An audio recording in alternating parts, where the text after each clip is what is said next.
Kalau Anda menolak maulud dengan pengertian seperti ini, maka Anda keluar dari Islam. Jangan seketika, ini maulid bid'ah. Masya Allah. Antum tuh bid'ah dari kepala sampai kaki. Ya. Saya luar biasa kesal. Kadang ada orang bikin perbandingan begini. Maulid Nabi, maulid. Zaman Nabi tidak ada, coret. Zaman sahabat tidak ada, coret. Zaman tabi'in tidak ada, coret. Zaman ini ada, lalu diserupakan yang ikut-ikut ke sini. Antum kalau mengamalkan hukum seperti ini fatal. Zakat pakai beras. Zaman Nabi coret. Zaman sahabat coret. Ya, zaman tabi'in coret. Zaman ulama coret. Zaman antum ada bid'ah antum. Bismillah. Waalaikumsalam warahmatullahi wabarakatuh. Ustaz, mohon pencerahannya. Ini sudah cerah situasi, sudah bagus. Mengenai peringatan Maulid Nabi Muhammad SAW, apa hukumnya? Dan bagaimana kalau umat Islam memperingatinya? Terima kasih atas pencerahannya. Waalaikumsalam warahmatullahi wabarakatuh. Baik, saya ingin kita paham dulu akar persoalannya. Al-Quran, surah ke-61, ayat yang ke-6, paling kiri sebelah atas. Quran, surah kedua Al-Baqarah, ayat 129, paling kiri sebelah atas. Kemudian Al-Quran, surah Yunus 10, ayat 57 sampai 58. Ditutup dengan At-Taubah di dua ayat terakhir. Taib. Sudah? Sekarang saya ingin coba kita membiasakan dulu untuk menilai sesuatu dengan penilaian secara ilmiah yang bersumber pada dalil-dalil yang ada, tidak sekedar menganalogikan dan main tebak-tebakan. Itu nggak baik dalam menyimpulkan hukum. Ya. Bismillah. Sekarang secara akademis, secara ilmiah, membahas sesuatu oleh para ulama diposisikan dulu, dispesialisasikan dulu dalam bentuk ta'rif namanya, definisi. Jadi kalau Anda ingin membahas sesuatu, kita harus sepakat dengan definisinya dulu. Ya, disebut dengan ta'rif. Ta'rif ini harus punya sifat jami' mani'. Jami' menghimpun semua unsur yang akan didefinisikan. Mani' mengeluarkan segala hal yang tidak terkait dengan definisi. Sehingga pembahasan kita akan fokus pada hal yang akan dibincangkan. Awas hati-hati. Kita ingin berbicara tentang sesuatu, tapi kita tidak sepakat dengan definisinya. Bagaimana bisa menyimpulkan hukumnya? Dan kelemahan orang-orang sekarang, ketika berbicara hukum, dia tidak tahu apa yang dibincangkan. Sekarang misal, kita akan bertanya tentang maulid. Apa hukumnya maulid? Kita harus sepakati dulu apa itu maulid. Awas, ini penting ini. Banyak masalah yang muncul sekarang, tapi tidak disepakati tentang ini. Banyak orang bahas tentang hukum musik. Hukum musik begini-begini. Begitu saya tanya apa itu musik, bingung dia jawab. Apa itu musik? Anda mesti sepakat dulu musik itu apa. Di zaman Nabi apa yang disebut dengan musik. Zaman sekarang apa yang disebut dengan musik. Ketika Nabi menyampaikan hukum musik, apa yang dimaksudkan oleh musik di situ. Kalau antum paham tentang definisinya, maka keluarkan turunan hukumnya. Maka lebih mengerti di situ. Nah sekarang maulid. Apa itu maulid? Sekarang begini. Maulid atau maulud? Mana yang benar? Bukan Allahu a'lam, harus dicari kita. Mana maulid atau maulud? Antum sibuk menilai, ini maulid tidak benar. Jadi yang benar maulud. Maulud juga tidak benar. Masya Allah. Apa maulid? Apa maulud? Baik, lihat. Kalau disebutkan maulid, itu waktu kelahiran. Waktu kelahiran. Awas hati-hati nih ya, hati-hati. Ada kemarin saya lihat tulisan begitu bersemangat. Masya Allah, panjang-panjang nulis, ternyata salah paham. Pahamnya salah. Ya. Maulid itu ulang tahun. Bukan ulang tahun maulid itu.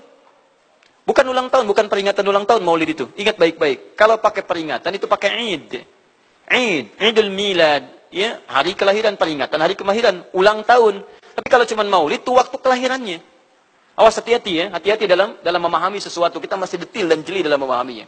Jadi kalau disebutkan maulid itu waktu kelahirannya. Kalau disebutkan maulud, itu artinya bayi yang lahirnya. Bayinya yang dilahirkan. Nabinya. Kalau dalam konteks Nabi. Jadi kalau disandingkan dengan kalimat maulidun Nabi, artinya waktu lahirnya Nabi. Jelas ya? Kalau maulud Nabi itu artinya nabinya, nabi yang dilahirkan. Jelas? Saya ulang, maulid apanya? Waktunya. Kalau maulid Nabi artinya apa? Waktu Nabi dilahirkan. Baik, maulud artinya apa? Nabinya. Kalau maulud Nabi artinya apa? Nabinya yang lahir. Jelas sampai sini? Ah, sudah. Ya, selesai pembahasan secara bahasanya. Nah, sekarang apa hukumnya maulid Nabi? Maulid Nabi enggak ada hukumnya. Karena waktu lahirnya Nabi, bagaimana kita bisa melekatkan hukum pada waktu lahirnya Nabi? Lahirnya lahir. Jelas ya? Ustadz, apa hukumnya maulid Nabi? Antum kenapa? Apa hukumnya waktu lahirnya antum? Hah? Antum lahir apa hukumnya?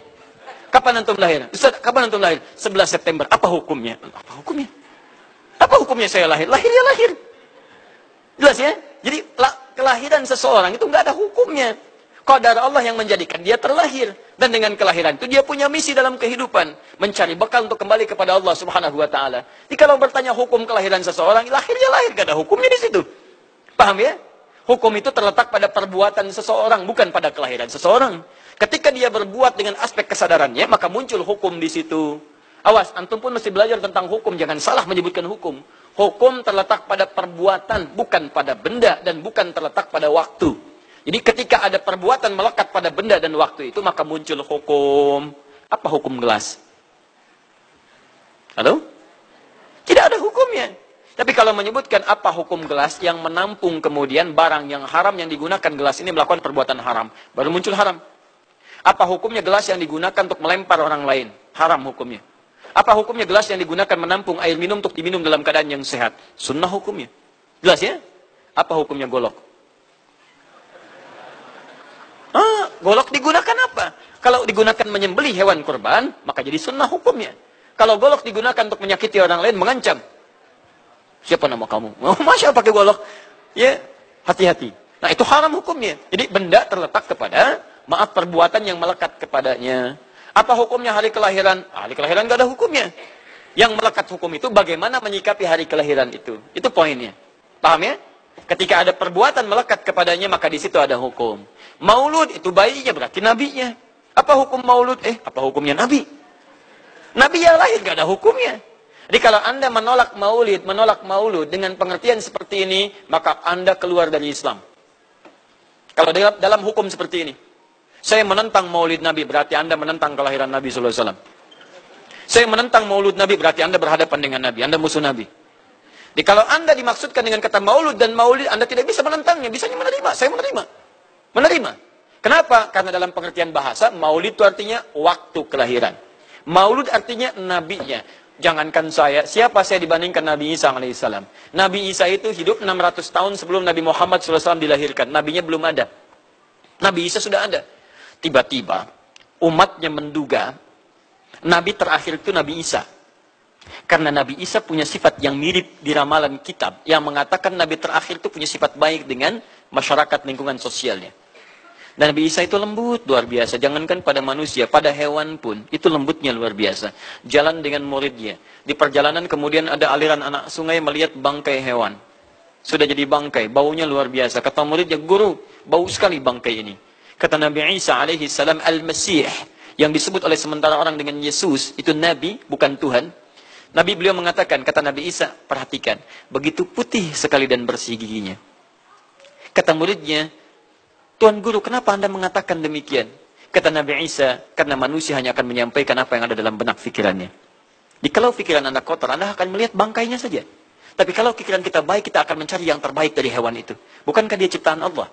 Bukankah dalam setiap ciptaan ada hikmah dan kebaikan? Perhatikan bagaimana putih bersih giginya. Jadi kalau bangkai saja bisa menjaga kebersihan gigi, kenapa kamu yang masih hidup tidak bersih? Ya minimal, kamu jaga perasaan. Minimal jaga perasaan, kan? Tapi itulah luar biasa. Di sini sering diambil hikmah bahwa teko akan mengeluarkan isi tekonya. Isinya kopi, keluar kopi. Isinya air bening, keluar bening. Isinya susu, keluar susu. Demikian juga kita. Bayangkan, Nabi Isa bukan hanya pada manusia. Pada hewan yang telah jadi bangkai pun, itu mohon maaf, kalimatnya dan sikapnya begitu indah, luar biasa. Maka diduga oleh kaumnya itu Nabi dan Rasul yang terakhir. Saat mendengar kalimat itu, kata Nabi Isa, bukan saya. Nabi terakhir, punya sifat sama seperti saya dengan hubungan dengan makhluk. Jadi bukan cuma dengan manusia, dengan hewan jangan sakiti. Kalaupun menyembelih, jangan sakiti hewannya. Makanya Nabi ini akan memberikan isyarat-isyarat yang sangat indah. Masya Allah. Pada tumbuhan dia jaga. Tapi Nabi yang terakhir ini punya keunggulan yang tidak bisa disaingi oleh Nabi-Nabi lainnya. Apa itu? Ibu bapak sekalian, tingkat kedekatannya dengan Allah luar biasa. Ibadahnya luar biasa. Dalam bahasa Arab, tingkat kebaikan yang terkait dengan makhluk secara sosial, itu kalau satu kebaikannya disebut dengan Mahmud. Tapi kalau banyak kebaikannya disebut dengan Muhammad. Muhammad. Tapi kalau hubungan dengan Allah, ya dengan Khalik, kalau punya tingkat hubungan yang baik, satu sisi saja disebut Hamid namanya. Hamid. Antum rajin tahajud, tapi belum konsisten puasa sunnah. Maka antum namanya Hamid. Perempuannya Hamidah. Misal ada perempuan namanya Wanda, pakai Hamidah. Wanda Hamidah. Ya. Itu artinya yang dekat dengan Allah. Jadi kalau ada yang namanya Wanda Hamidah, jauh dari Allah. Ya. Kemudian pendapatnya menyimpang dari ketentuan Allah, mesti diingatkan. Anda Hamidah. Anda dekat dengan Allah. Maka tidak layak mengeluarkan statement yang tidak sesuai dengan hukum-hukum Allah Subhanahu Wa Taala. Ya. Hamid. Awas. Hamid. Nama Anda Hamid. Misal namanya Fahmi, Masya Allah. Hamid Fahmi Zarkashi, Masya Allah. Itu artinya hubungan dekat dengan Allah Subhanahu Wa Taala. Perempuannya Hamid, laki-lakinya Hamid, perempuannya Hamidah, Masya Allah. Paham sampai sini? Kalau bentuk superlatif, banyak ibadahnya, tahajudnya, sedekahnya, puasanya, segalanya, maka Masya Allah berubah kalimatnya. Dari kata Hamid jadi Ahmad. Ahmad. Maka Nabi Isa tidak menyebutkan kalimat Muhammad, tapi menyebutkan kalimat Ahmad. Karena kalau disebutkan kalimat Muhammad, nilainya serupa dengan beliau. Punya nilai kebaikan yang sama. Nabi Isa baik pada hewan, Nabi Muhammad baik pada hewan. Kata Nabi, lihat, kalau Nabi Isa sudah jadi bangkai. Nabi Muhammad ketika hewan akan disembelih pun, disembelih. Kata Nabi, jangan sakiti dalam penyembelihannya. Tajamkan dulu pisaunya.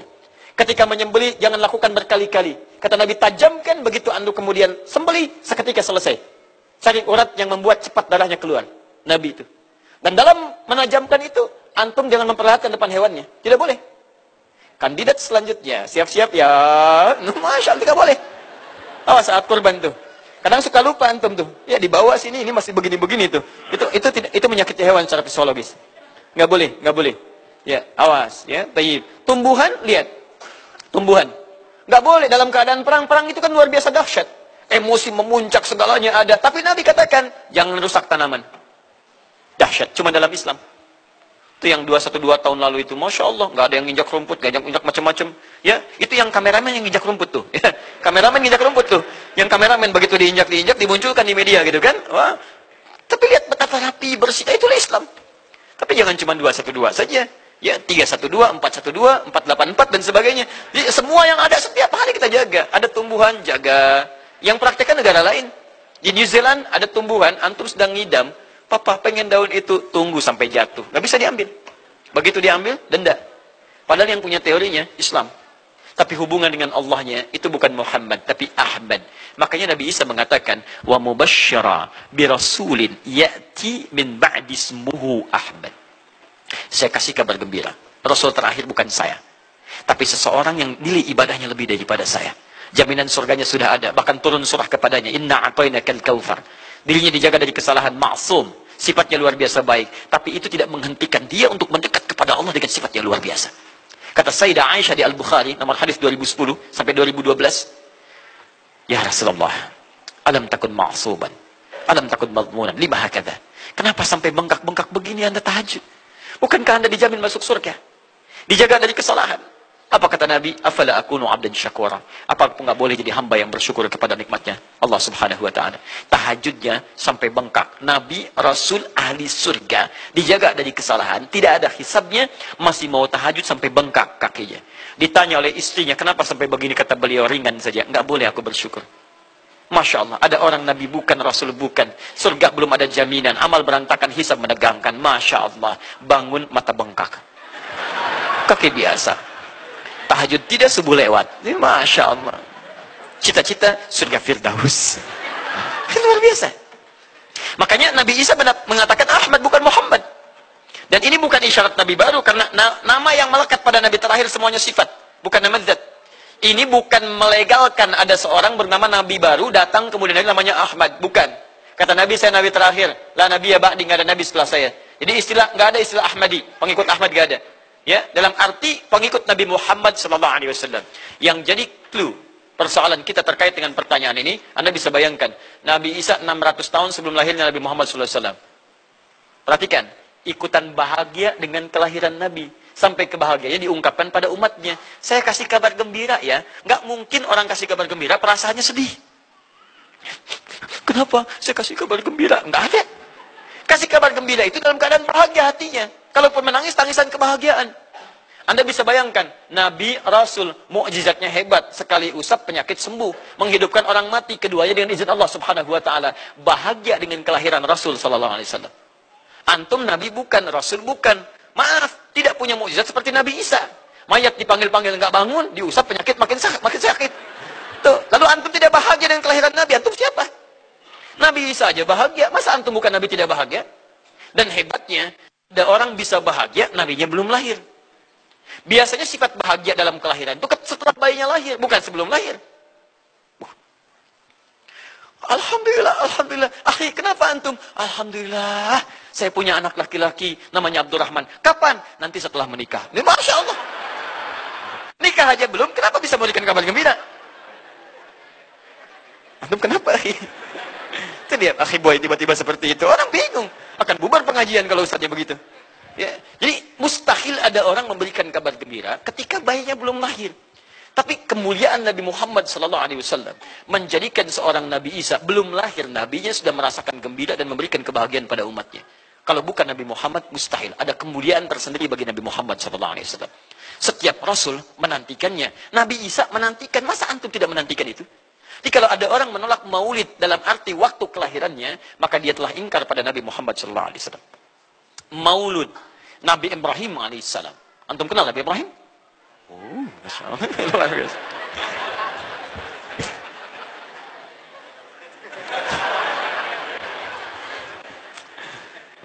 Dimanapun Anda berada, memang hari ini banyak orang berkumpul di Monas untuk bermunajat kepada Allah. Tapi tidak harus menjadikan kita menjadi tidak fokus. Di sini ada yang kenal Nabi Ibrahim. Alhamdulillah. Nabi Ibrahim, Nabi Ismail alaihissalam, keduanya meninggikan bangunan Ka'bah. Setelah selesai bangunan Ka'bah ditinggikan, keduanya berdoa di samping Ka'bah. Apa doanya? Doa maulud. Lahirnya, bayinya. Nabi terakhir yang lahir di samping Ka'bah, yang ditinggikan oleh keduanya. Ya. Wa idh yarfa'u Ibrahimul qawa'ida minal baiti wa Ismail, ayat 127-nya. Setelah selesai meninggikan bangunan pondasi Ka'bah ini, keduanya berdoa di samping Ka'bah. Di antara doanya ayat 129-nya. Rabbana wab'ath fihim rasulan minhum yatlu 'alaihim ayatika wa yu'allimuhumul kitab wal hikmah wa yuzakkihim innaka antal azizul hakim. Ya Allah, mohon utus seorang rasul dari kalangan mereka di tempat ini yang lahir di sekitaran ini. Jadi ada rasul yang lahir di dekat sekitaran Ka'bah. Hasil penelitian, tidak ada rasul satupun yang lahir di dekat Ka'bah kecuali Nabi Muhammad SAW. Ya, silahkan cek. Kami baru kembali dari sana dan sampai sekarang tempat dilahirkannya masih ada dan disamarkan dalam bentuk museum. Ya, di bawahnya ada perpustakaan Al-Maktabah Qadimah. Di kalau antum dari Zamzam di sini, ini As-Safwa. Ya, nyebrang sedikit ini Istana Raja, dalam jarak cuma 15 meter ke sini kurang lebih. Lurus ke sini, kemudian belok langsung ke sebelah kanan. Di sini ada jembatan ke atas, ke lantai yang ketiga, ya, naik ke sini. Kemudian di sini antum langsung belok ke pintu sini. Ini ada Babul Ajad, bab yang ke pintu ke-25. Ini bab Ismail, pintu ke-26. Antum lurus saja ke sini, jangan belok sini, jangan belok sini. Di sini kemudian ada gate lurus King Abdul Aziz, yang pertama di sini. Ya, antum belok kanan sini, lurus sekitar 30 meter dari sini, sebelah kanan ada pos satpam. Di atas pos satpam ada kamera CCTV 1. Dari sini antum jalan sampai ujung, di ujung sini, dari sini ke sini ada 35 kipas di atas. Pas di ujung sini. Kemudian ambil lurus ke sini, di sini ada bab Ali, ini masih dibuka, babus salam ini ditutup, di sini sebelumnya babun Nabi.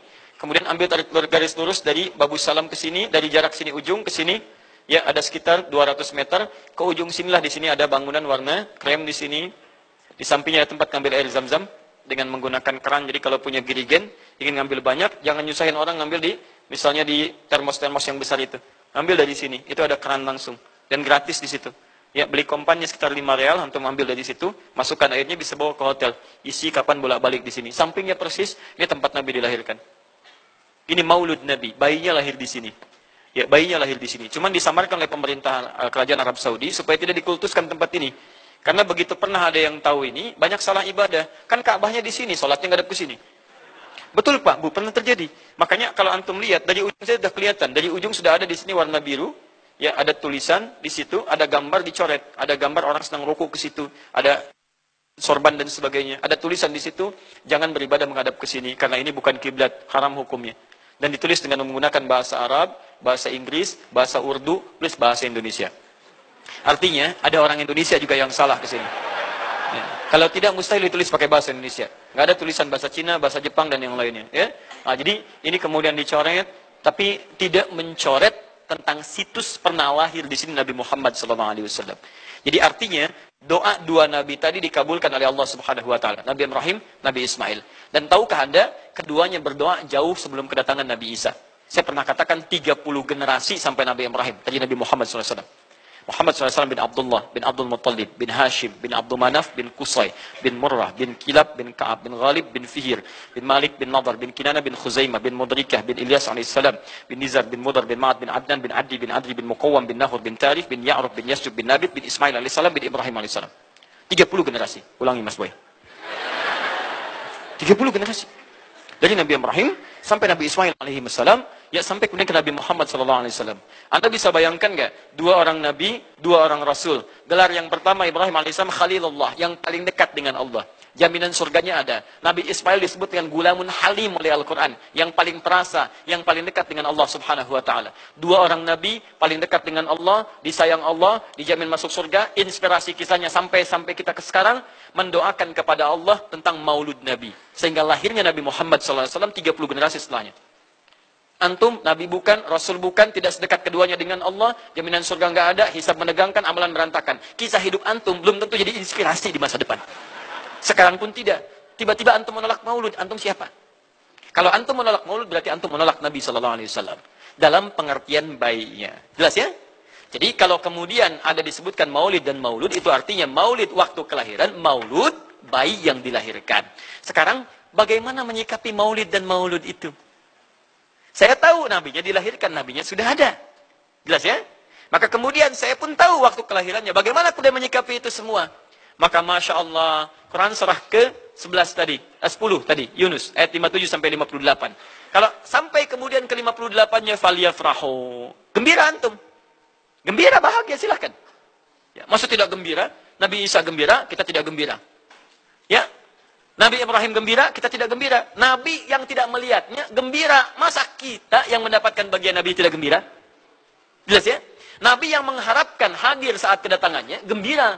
Kita yang mendapatkan kedatangan beliau walaupun tak mampu melihatnya dan kita menjadi umatnya, masa tidak gembira? Umat dulu bukan bagian umat Nabi Muhammad karena Nabi Muhammad tidak hadir di zamannya. Gembira dengan berita kedatangan Nabi Muhammad padahal nabinya belum datang. Masa kita yang jadi umatnya yang nabinya telah kemudian kita dapati walaupun tidak melihatnya, masa kita tidak ikutan gembira? Maka pertama kita mesti gembira. Maka yang kedua, bagaimana mengekspresikan kegembiraan itu? Maka contoh-contoh dari Nabi SAW, bagaimana mengekspresikan kegembiraan-kegembiraan dengan Nabi SAW itu, pertama Nabi sendiri menyikapi hari kelahirannya dengan berpuasa. Di hari Senin. Jelas ya? Ini bagi Nabi sendiri pribadinya. Nanti jadi hukum untuk kita. Maaf saya akan tafsirkan lebih luas karena ini jadi hukum-hukum turunan. Ketika Nabi puasa di hari Senin ditanya, ya Rasulullah kenapa engkau puasa? Kata Nabi, dzaka yauma wulidtu. Bima makna? Ini adalah hari aku dilahirkan. Hari aku dilahirkan. Jadi ini hukum kelahiran. Kalau antum misalnya masuk pada hari dilahirkan, boleh antum ikuti sunnah Nabi SAW. Apa sunnahnya? Puasa. Puasa. Kenapa puasa? Nabi SAW mencontohkan puasa. Hari Senin beliau puasa. Ketika antum puasa Senin, bukan cuma puasa sunnah, tapi ada nilai di situ. Nah kalau hari lahirnya antum bertepatan dengan hari yang tidak diperkenankan puasa, seperti Jumat misalnya, hari kita bahagia, maka kata para ulama, ambil hikmah dari nilai puasa itu. Puasa itu kan dua hikmahnya. Satu, meningkatkan ibadah yang baik. Kedua, mencegah maksiat. Silahkan cek. Bukankah saat puasa ibadah antum meningkat? Silahkan cek. Saat puasa. Jangankan yang fardu, yang sunnah dikejar kan? Jangankan Quran yang dibaca. Al-Quran dibolak-balik. Maksiat ditekan, tidak ada orang puasa maksiat. Tidak ada. Ya, bahkan pelaku maksiat pun saat puasa, libur maksiatnya. Minimal takut batal puasanya. Jangankan maksiat, maaf, mencela orang pun dia tahan. Berdusta dia tahan. Jam 5 bu, tinggal 1 jam mau buka. Dicela orang habis-habisan. Oh, nggak balas dia. Kenapa nggak balas? Kan biasanya antum keras. Habis maghrib. Oh, habis maghrib. Luar biasa. Habis maghrib tuh. Begitu maghrib lupa. Habis maghrib lupa. Ya, kenapa? Dia jaga. Jadi hikmah orang puasa itu kalau sudah puasa, ibadahnya meningkat, maksiatnya hilang. Jadi kalau antum ikut rajin puasa, ibadah tidak meningkat, maksiatnya tetap ada. Ada yang salah dengan puasa antum. Makanya ketika datang hari kelahiran, sebetulnya yang paling tepat, kalau antum bertepatan dengan waktu-waktu sunnah puasa, antum puasa.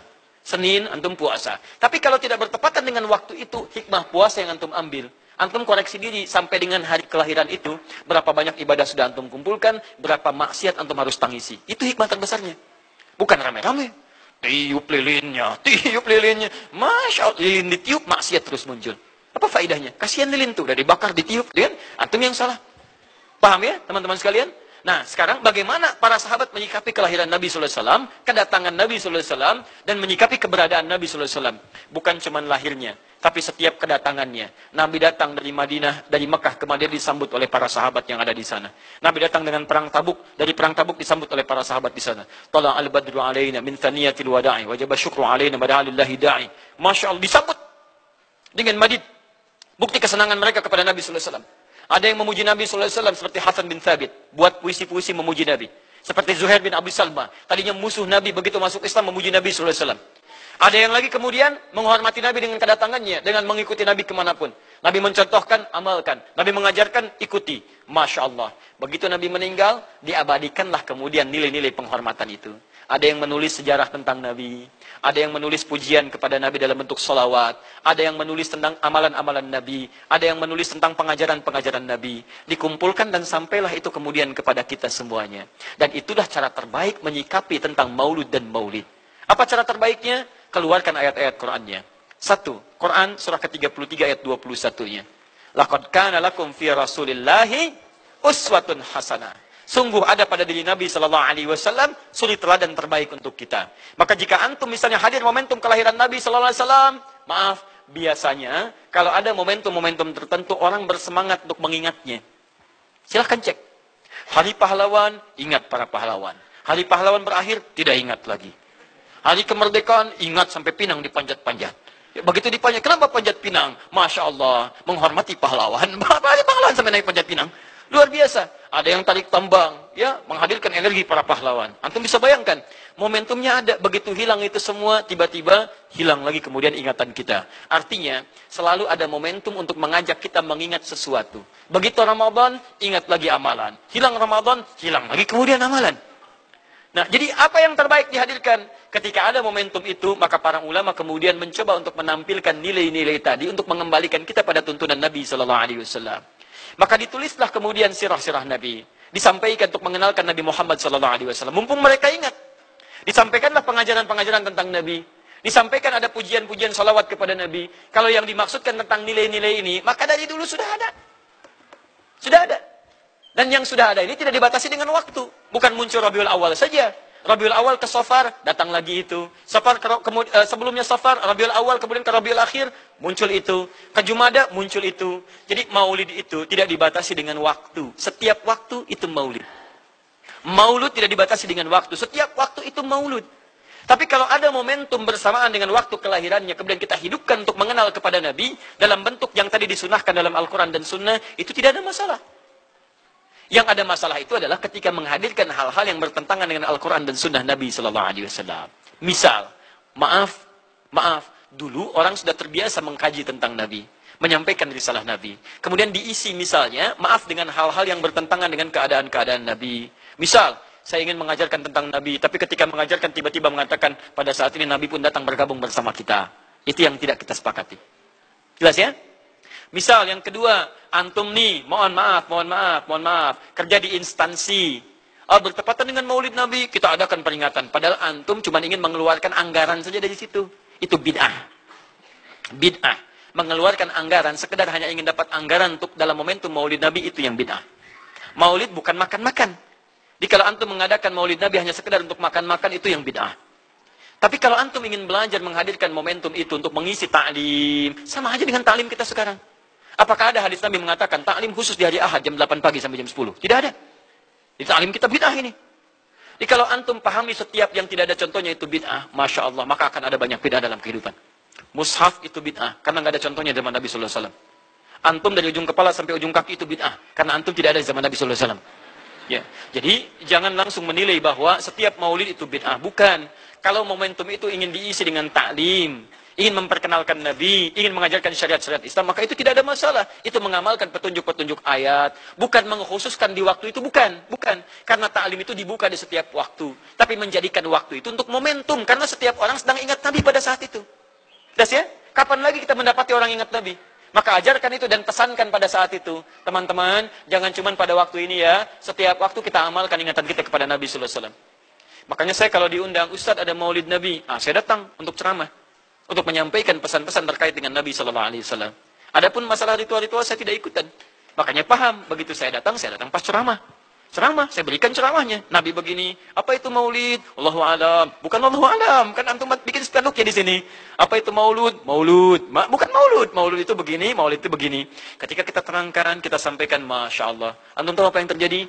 Mereka mulai sholat dengan baik, masjidnya mulai ramai. Besoknya tidak ada ramai-ramai lagi. Begitu ada maulid, ceramah lagi. Ternyata ceramahnya nggak sampai maulid lagi. Besoknya ceramah lagi. Ahadnya ada waktu taklim. Dan itulah cara terbaik untuk memberikan penjelasan kepada masyarakat untuk mencintai Rasulullah Sallallahu Alaihi Wasallam. Paham ya? Jangan seketika, ini maulid bid'ah, Masya Allah. Antum tuh bid'ah dari kepala sampai kaki. Ya. Saya luar biasa kesal. Kadang ada orang bikin perbandingan begini. Maulid Nabi, maulid. Zaman Nabi tidak ada, coret. Zaman sahabat tidak ada, coret. Zaman tabi'in tidak ada, coret. Zaman ini ada, lalu diserupakan, ikut-ikut ke sini. Antum kalau mengamalkan hukum seperti ini fatal. Zakat pakai beras. Zaman Nabi, coret. Zaman sahabat, coret. Ya, zaman tabi'in, coret. Zaman ulama, coret. Zaman antum, ada bid'ah antum. Cara menyimpulkan hukum bukan seperti ini. Lihat turunannya, lihat dalilnya, lihat pemahamannya, lihat turunan-turunan fikihnya. Ya, bagaimana bisa zakat pakai beras jadi? Padahal contoh nggak ada. Dalil nggak spesifik. Ayo coba temukan. Nabi zakat pakai beras, temukan. Kalau antum menemukan, Masya Allah, saya bermohon kepada Allah supaya Allah mempercepat hajinya antum dan masuk surga tanpa hisab. Tiap hari saya doakan. Tidak cukup dengan amin, cari dulu. Cari di setiap hadis Nabi zakat pakai beras. Saya sampaikan pada antum, sampai kiamat kurang 2 hari, antum nggak akan temukan. Sehari lagi buat sadar, ngapain nyari? Ya. Karena Nabi tidak pernah bersentuhan dengan beras. Silakan cari di kitab hadis palsu pun, sepalsu-palsunya nggak akan ditemukan. Capek pemalsu hadis mengarang hadis palsu tentang itu. Nggak akan didengar, nggak akan dilihat. Kenapa? Karena tidak ada. Nah, kata Muawiyah, hadza irqun, itu makanan pokok. Nabi zakat pakai kurma, pakai gandum. Ya, lihat, karena itu makanan pokoknya. Makanya setiap makanan pokok yang digunakan, kata para ulama, mendekati kaidah usul fikihnya. Lihat, kaidah usul fikih diambil di sini. Setiap yang punya keserupaan dengan itu, sekalipun teksnya tidak jelas langsung menunjuk, itu ada isyarat, namanya qarinah namanya. Kalau ada isyarat menunjukkan kepada itu, maka boleh digunakan sebagai alternatif lain dari makanan pokok yang tidak didapati di masa kita dengan generasi yang berbeda. Tapi kalau makanannya sama di setiap generasi, dia zakatnya pakai itu. Makanya orang Arab sampai sekarang pakai kurma, ada yang pakai gandum. Kita makanan pokoknya bukan itu. Antum makanan pokoknya apa? Beras, Masya Allah, beras. Baik pemirsa, beras itu makanan pokok bagi hewan yang bertembolok ya. Ayam, bebek itu beras. Baik, makanan kita nasi. Dan nasi bersumber dari beras. Baik, nasi bersumber dari beras. Jadi kalau kita ingin zakat pakai beras, boleh tidak? Nah, lihat bagaimana cara pendekatannya. Dalil belum ditemukan aslinya. Seperti maulid tadi, menyikapi dengan taklim macam-macam, nggak ada nas aslinya. Tapi korinahnya ditemukan, sama-sama makanan pokok, sama-sama taklim, sama-sama meminta untuk ikut ajaran, sama-sama mereka ingat tentang Nabi SAW. Maka semua hukum itu kita terapkan, jadilah hukum terapan dalam kehidupan kita. Paham? Dan itu tidak disebut dengan bid'ah. Jelas ya? Bid'ah. Alhamdulillah. Tapi kalau yang rame-rame tadi, yang tidak jelas ya, hanya menghabiskan anggaran, makan-makan tidak karuan, meyakini ini itu dan sebagainya, saya tidak sepakat dengan itu. Saya tidak sepakat. Allah Ta'ala alam bissawab.